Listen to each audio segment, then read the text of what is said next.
Welcome to the fake news. I'm Femmebot 7.0 reporting live from AnimeNYC at the Java Center. We interrupt this so-called live stream with reality. I'm Femmebot 3.0 and we are not live.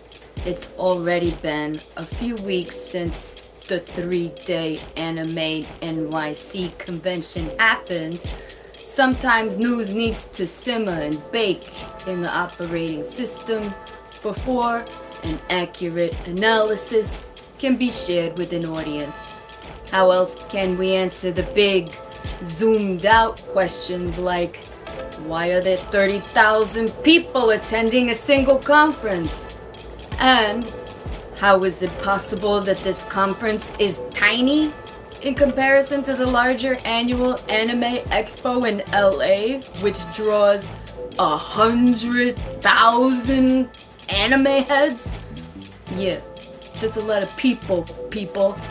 We don't often frequent these monster conventions because it's a lot of the same crap over and over again. I mean, how many plastic toys manufactured in China can one possibly own and still be concerned about climate change? Anyways, but how can we ignore this market? It's raking in billions of dollars from a fan base that is as fanatic as...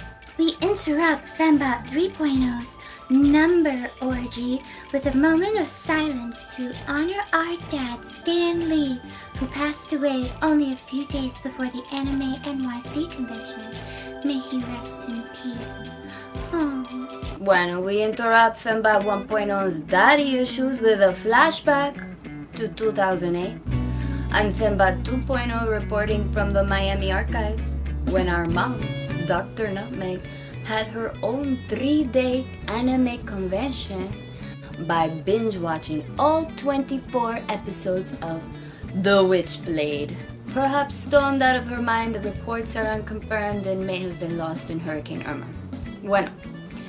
Shortly after Dr. Nutmeg's little binge, she met Stan Lee and enlisted him as a guest teacher for her online comic book writing workshop. This marriage of Japanese animation storytelling with Stan Lee's Marvel American superhero universe is the reason we pink little fanbots were conceived and exist today. And now, we got our own TV show launching early next year after raising almost 10K on Kickstarter last year. Oppa! We interrupt Fembot 2.0's masturbatory self-promoting flashback with some actual content from AnimeNYC. I'm Fembot 7.0 and our main source for context and analysis of the anime market is Angelo Pizarro, a writer, actor, and religiously faithful Japanese anime fan who is a regular attendee of AnimeNYC.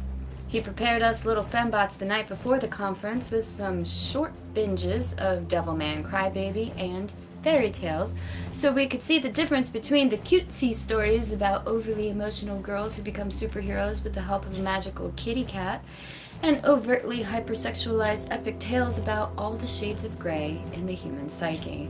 The next day, as we sat at an Aniplex panel, we were fascinated by the audience's reactions of oohs and ahs and excited familiarity at every trailer or sizzle for a new animated series being released on DVD or streaming sites like Crunchyroll or Hulu. It wasn't a panel at all. A panel is a discussion. This was basically a captive audience who all paid money to watch trailers back to back and then walk around an exhibition hall to spend more money on the merchandise pushed by each of the series.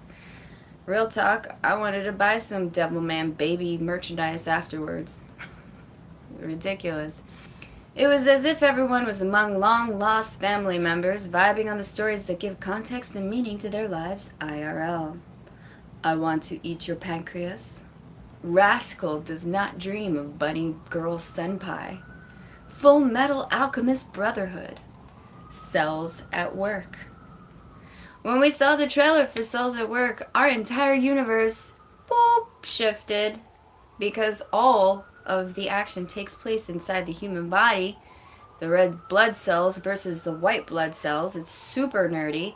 And we could relate to that because all the action and adventure in the Femmebots takes place in mad scientist Dr. Nutmeg's brain.